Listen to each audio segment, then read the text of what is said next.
If your Ford Ranger Wildtrak refuses to start, don't panic, because we can pinpoint the failure in under 2 minutes. Statistics show that 80% of no-start conditions are caused by battery voltage or terminal corrosion issues. Let us break down the diagnostic process step by step. Start by verifying battery voltage, cleaning your terminals, and checking for stored immobilizer error codes.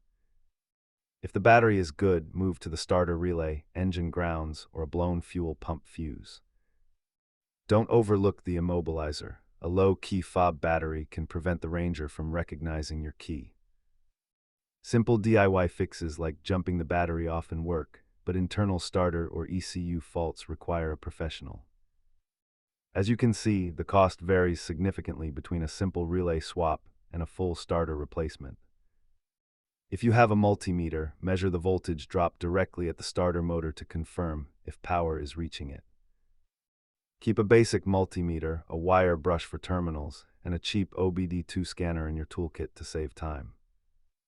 Always remember that safety comes first, so use jack stands and disconnect the battery before handling starter components. Check your connections and battery health first, and you'll likely have that Wildtrak running again in no time.